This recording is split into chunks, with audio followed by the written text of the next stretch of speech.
बिस्मिल्लाहिर्रहमानिर्रहीम। आज हम स्टडी करते हैं Van der Waals equation for real gases. इससे पहले हमने जनरल गैस इक्वेशन पढ़ी थी फॉर आइडियल गैसेस, जिसको हमने जनरल गैस इक्वेशन भी कहा था और आइडियल गैस इक्वेशन भी।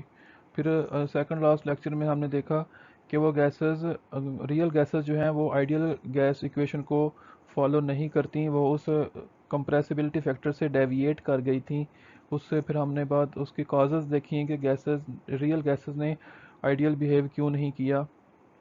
तो काइनेटिक मॉलिक्यूलर थ्योरी के दो पास्टुलेट हमने देखे कि एक तो गैस के मॉलिक्यूल्स के दरमियान इंटरमॉलिक्यूलर फोर्सेस होती हैं अगर हम प्रेशर ज़्यादा करके वॉल्यूम कम कर दें। दूसरा, जो गैस के मॉलिक्यूल्स का एक्चुअल वॉल्यूम होता है उसको भी हम निगलेक्ट नहीं कर सकते अगर प्रेशर हाई है और टेम्परेचर कम है। तो इसका मतलब था कि रियल गैसेस जो हैं वो आइडियल गैस इक्वेशन को फॉलो नहीं कर रही। तो फिर हमें ये जो दो प्रॉब्लम थे वॉल्यूम के और इंटरमॉलिक्यूलर फोर्सेस के, इनको करेक्ट करके एक ऐसी इक्वेशन बनाई जाए जो कि रियल गैसेस के लिए हो, रियल गैसेस उस इक्वेशन को फॉलो करें। तो आज हम रियल गैसेस को सामने रखते हुए एक इक्वेशन डिराइव करते हैं जो कि वंडरवाल ने किया था ये काम रियल गैसेस के लिए। Van der Waals equation for real gases. इससे पहले हमने देखा general gas equation for ideal gases. Keeping in view the above discussion, जो हमने पीछे डिस्कशन की है 2-3 लेक्चर में, इसको आपने जहन में रखना है। Van der Waals pointed out that both pressure and volume factor in ideal gas equation needed correction in order to make it applicable to real gases. कि वंडरवाल ने ये पॉइंट आउट किया था कि प्रेशर और वॉल्यूम का जो फैक्टर है आइडियल गैसेस में, उसको आइडियल गैस इक्वेशन में, उसको अगर हम करेक्ट करते हैं तो फिर रियल गैसेस भी उसको फॉलो करेंगी। तो उसी इक्वेशन को हमने ज़रा मॉडिफाई करना है, उसमें प्रेशर की करेक्शन करनी है और वॉल्यूम की करेक्शन करनी है। तो आज हम ये दोनों करेक्शंस करके, प्रेशर करेक्शन और वॉल्यूम करेक्शन, तो फिर हम इस आइडियल गैस इक्वेशन को मॉडिफाई करके रियल गैस इक्वेशन डिराइव करते हैं। तो पहला हमारे पास है वॉल्यूम करेक्शन। वॉल्यूम करेक्शन क्या होती है? When a gas is compressed, the molecule are pushed so close that the repulsive force operate between them। जब हम मॉलिक्यूल्स को कंप्रेस करते हैं, उनके ऊपर प्रेशर ज़्यादा करेंगे तो उनके दरमियान रिपल्शन की फोर्सेस ऑपरेट होना स्टार्ट हो जाएंगी। When pressure is increased further it is posed by molecule themselves। और अगर आप प्रेशर और ज़्यादा इंक्रीज करेंगे तो मॉलिक्यूल जो होंगे वो उनके खुद उसको अपोज करेंगे, उनकी रिपल्शन को। पहले उनमें रिपल्शन की फोर्सेस क्रिएट हो जाएंगी, फिर अगर हम उसमें प्रेशर इंक्रीज करते हैं तो मॉलिक्यूल एक दूसरे को अपोज करेंगे। Actually the molecules have definite volume, no doubt very small as compare to the vessel. कि गैस के मॉलिक्यूल्स का अपना एक डेफिनेट वॉल्यूम है, कोई शक नहीं कि वो वेसल्स के कंपैरेटिवली बहुत कम है, बहुत स्मॉल है, but it is not negligible. लेकिन हम उस वॉल्यूम को निगलेक्ट नहीं कर सकते। सो van der Waals postulated that the actual volume of molecule can no longer be neglected in a highly compressed gas। तो वंडरवाल ने कहा था कि जो काइनेटिक मॉलिक्यूलर थ्योरी का पास्टुलेट है कि गैस के मॉलिक्यूल का एक्चुअल वॉल्यूम हम वेसल के वॉल्यूम के कंपैरेटिवली नेगलेक्ट कर सकते हैं। तो वंडरवाल के मुताबिक जब हम हाईली कंप्रेस्ड गैस की बात कर रहे हों तो उसमें हम उसके एक्चुअल वॉल्यूम को निगलेक्ट नहीं कर सकते if the effective volume of the molecule per mole of a gas is represented by b. कि अगर हम इफेक्टिव वॉल्यूम एक मॉलिक्यूल का बी से रिप्रेजेंट करें, then the volume available to gas molecule to the volume of vessel minus the volume of gas molecule. कि अगर हम देखें कि गैस के मॉलिक्यूल्स के लिए फ्री वॉल्यूम कितना है मूव करने के लिए, तो वो जो वी फ्री होगा equal to V vessel minus B. कि जो टोटल वेसल का वॉल्यूम होगा उसमें अफेक्टिव वॉल्यूम माइनस कर दें तो बाकी फ्री वॉल्यूम है गैस के मॉलिक्यूल उसमें रैंडमली मूव कर सकते हैं। अफेक्टिव वॉल्यूम क्या होता है? ये देखें, ये एक अंदर जो इंटरनल सर्कल है लाइन के साथ, ये सपोज करें कि गैस का एक्चुअल वॉल्यूम है, गैस के मॉलिक्यूल का एक्चुअल इतनी उसने जगह घेरी हुई है। लेकिन ये जो डॉटेड लाइन शो हो रही है साइडों पे, ये इसका अफेक्टिव वॉल्यूम है। इसका क्या मतलब है अफेक्टिव वॉल्यूम का? कि जब कोई दूसरा मॉलिक्यूल आएगा, इधर से कोई मॉलिक्यूल दूसरा आ रहा है इसके पास, तो वो मॉलिक्यूल यहाँ से टकरा के ही वापस चला जाएगा। मतलब क्या हुआ कि वो इस अंदर वाले जो एक्चुअल वॉल्यूम था वहाँ तक नहीं गया जो जितना अफेक्ट है इस मॉलिक्यूल का, उस अफेक्ट से बाहर बाहर ही वो आगे अपनी डायरेक्शन चेंज कर लेगा। तो ये जो वॉल्यूम है यहाँ से लेकर यहाँ तक, इसको हम कहते हैं अफेक्टिव वॉल्यूम। ये जो वॉल्यूम है ये वाला, इसको हम कहते हैं एक्चुअल वॉल्यूम, गैस के मॉलिक्यूल का अपना जो वॉल्यूम है। और इससे बाहर यहाँ से लेकर यहाँ डॉटेड लाइन तक जो वॉल्यूम है ये अफेक्टिव वॉल्यूम है, क्योंकि जब कोई भी मॉलिक्यूल आएगा इसे कोलाइड करेगा तो वो इस अफेक्टिव जो वॉल्यूम है उसी से इफेक्ट कोलाइड करके ये अपनी डायरेक्शन चेंज कर लेगा। तो अफेक्टिव वॉल्यूम जो होता है वो एक्चुअल वॉल्यूम से 4 टाइम्स ज़्यादा होता है, 4 गुना ज़्यादा होता है।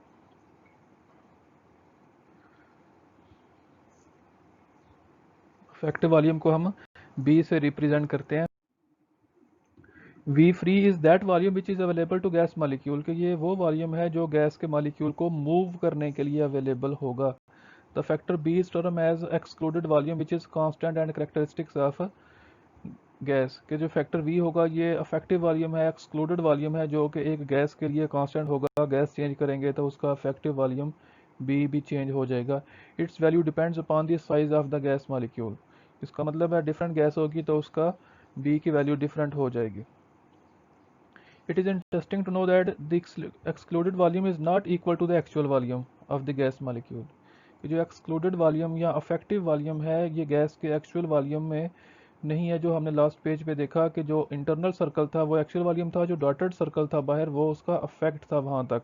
तो उतना वॉल्यूम वो मॉलिक्यूल ऑक्यूपाई करेगा, क्योंकि जब दूसरा मॉलिक्यूल उसकी तरफ कोलाइड करने आएगा तो वो अफेक्टिव रीजन से बाहर ही अपनी डायरेक्शन चेंज कर लेगा। In fact it is 4 time the actual volume of the molecule.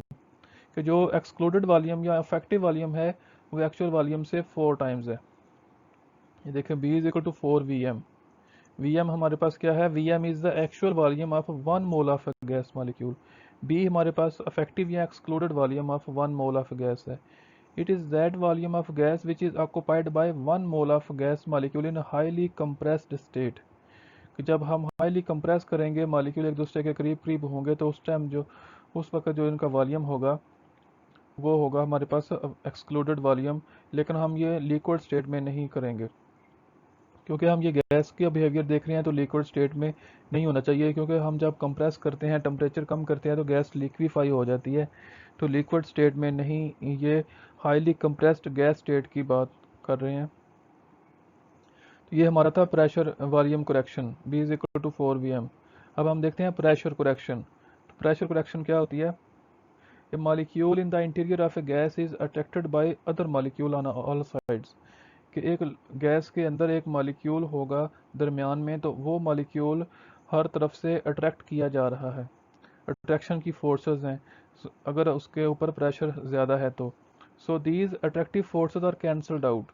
तो क्या होगा कि चारों तरफ से जब सेम अट्रैक्शन की फोर्सेस अप्लाई हो रही हैं तो वो अट्रैक्शन की फोर्सेस कैंसिल हो जाती हैं। However, when a molecule strike the wall of container, it experience a force of attraction toward the other molecule in the gas। कि जब दरमियान में होगा गैस का मॉलिक्यूल तो उसके तमाम चारों साइड से जो उसके ऊपर अट्रैक्शन की फोर्सेस अप्लाई हो रही हैं वो कैंसिल हो जाती हैं, कोई इफेक्ट नहीं होता। लेकिन जब एक मॉलिक्यूल दीवार से टकराने जा रहा होता है तो उसके पीछे से उसको अट्रैक्ट किया जाता है, जिसकी वजह से उसका प्रेशर कम हो जाता है।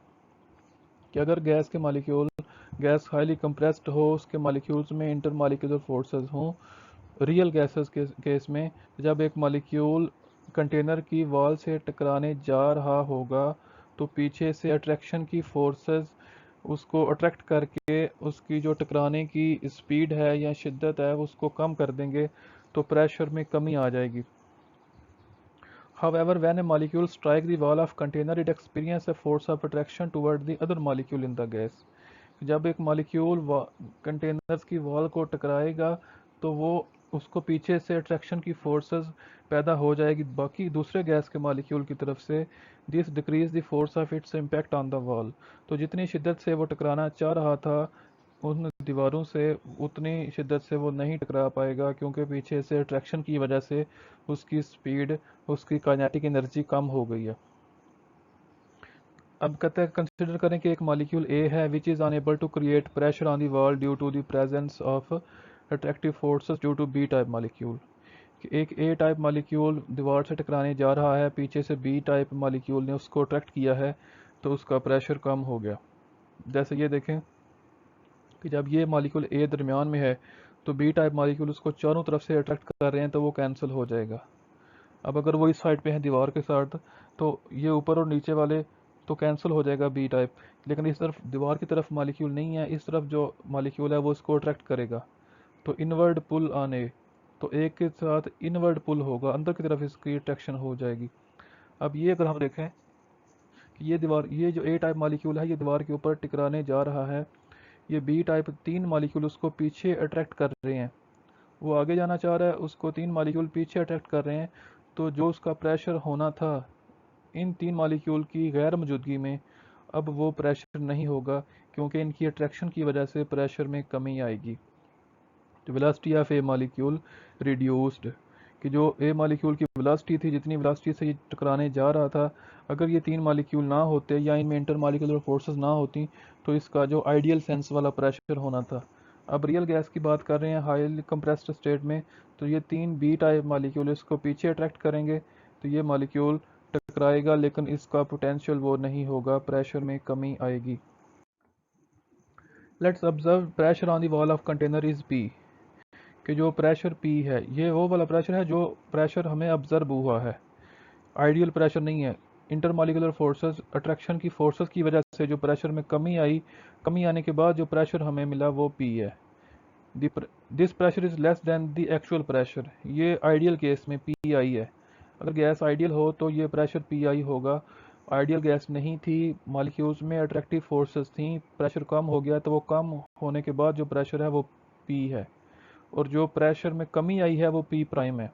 तो 3 हमारे पास टर्म आ गई, PI आइडियल केस का प्रेशर, और P प्राइम वो प्रेशर जो कम हुआ, और ये P वो प्रेशर है जो कम होने के बाद हमें ऑब्जर्व हुआ कंटेनर्स की वॉल्स के ऊपर।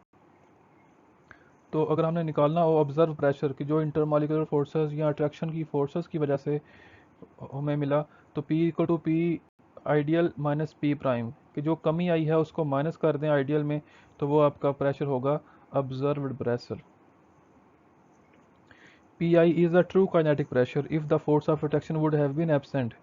अगर फोर्स ऑफ अट्रैक्शन A और B टाइप के मॉलिक्यूल में एब्सेंट हो, तो ये PI हमारे पास है आइडियल ट्रू काइनेटिक प्रेशर है। P प्राइम हमारे पास amount of pressure lessen due to attractive forces, attractive forces की वजह से जो कमी आई है प्रेशर में वो P प्राइम है, और आइडियल प्रेशर हमारे पास फिर आ जाएगा PI। अगर आपने करना है तो ये P प्राइम इसमें ऐड कर दें P में, P ideal is equal to P plus P prime, ये वो प्रेशर जो ऑब्जर्व हुआ, ये वो प्रेशर जो कम हुआ। P प्रेशर ऑब्जर्व्ड है और P प्राइम जो कम हुआ है, लेसन है अट्रैक्टिव फोर्सेस की वजह से जो कमी आई है, तो दोनों को ऐड करेंगे तो हमारे पास आइडियल केस का प्रेशर आ जाएगा। It is suggested that a part of the pressure P for 1 mole of gas used up against intermolecular attraction should decrease as volume increase।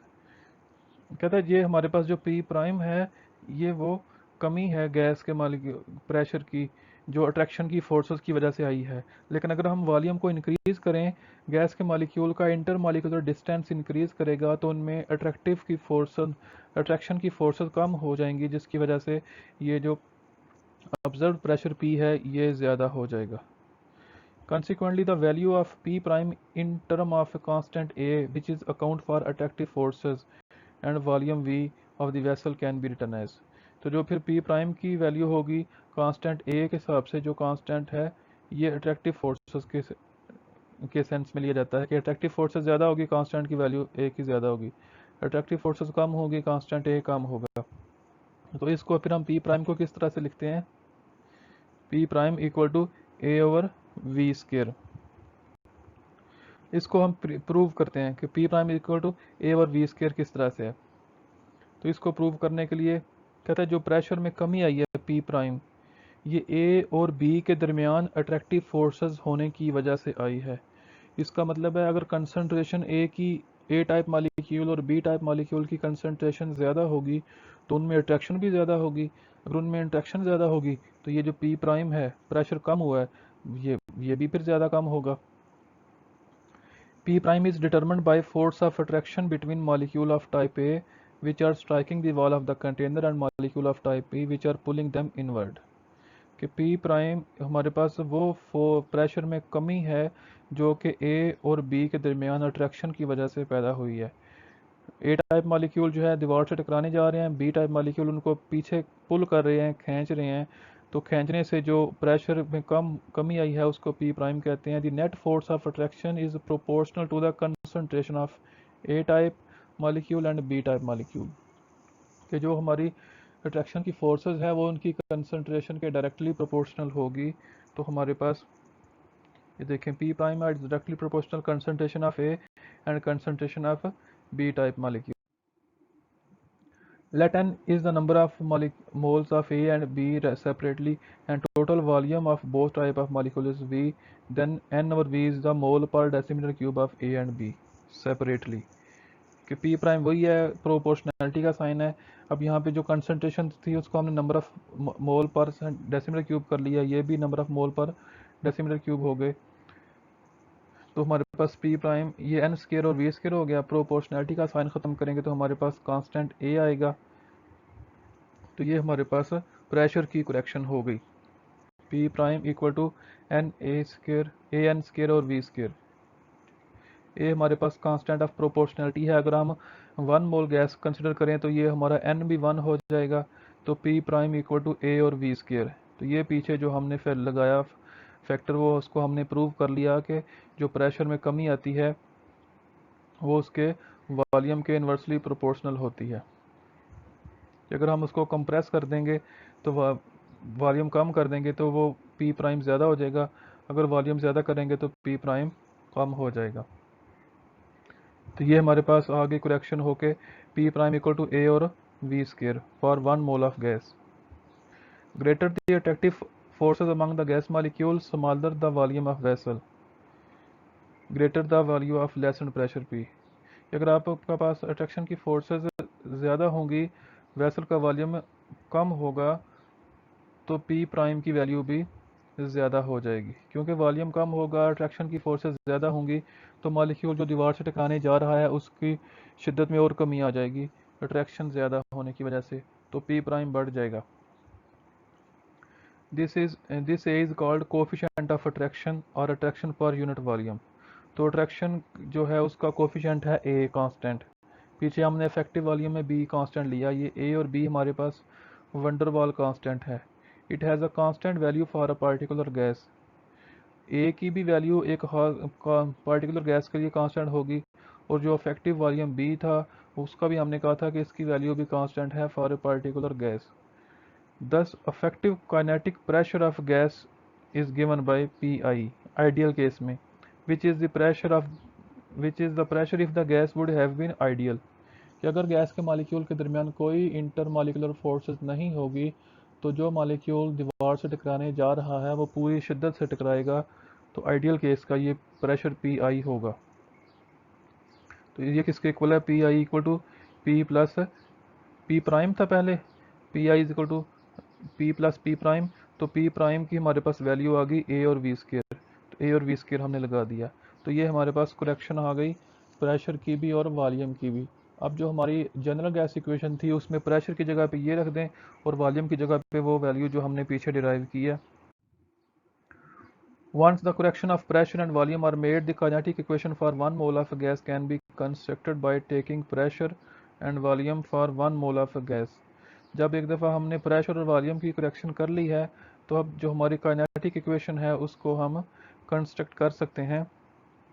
ये हमारा प्रेशर करेक्ट होने के बाद और ये हमारा वॉल्यूम है करेक्ट होने के बाद 1 मोल ऑफ गैस के लिए।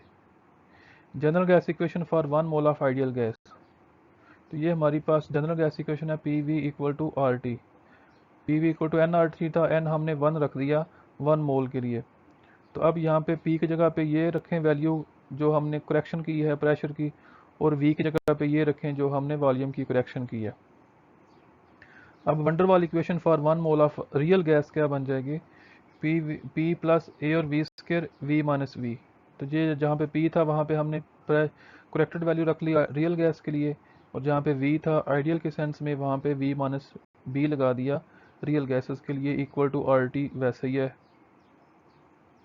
For n mole of gas, अगर एन होंगे तो ये ए के साथ एन आएगा और बी के साथ एन आएगा। ये देखें, ए के साथ एन स्केल लगा लिया, बी के साथ एन लगा लिया, तो ये जो हमारे पास इक्वेशन आई है इसको हम कहते हैं वंडरवाल इक्वेशन या रियल गैस इक्वेशन। ये जो गैस है, ये जो इक्वेशन हमने डिराइव किया है, ये अब किसी भी रियल गैसेस के ऊपर हम अप्लाई कर सकते हैं। This is called van der Waals equation. यहाँ पे जो ए और बी है इनको हम कहते हैं वंडरवाल कांस्टेंट। नेक्स्ट जो लेक्चर हम लेंगे उसमें हम इनकी यूनिट भी डिराइव करेंगे, जो वंडरवाल कांस्टेंट ए और बी हैं इनकी यूनिट्स क्या होते हैं। इसके बाद हम इस चैप्टर का लास्ट टॉपिक प्लाज्मा स्टडी करेंगे।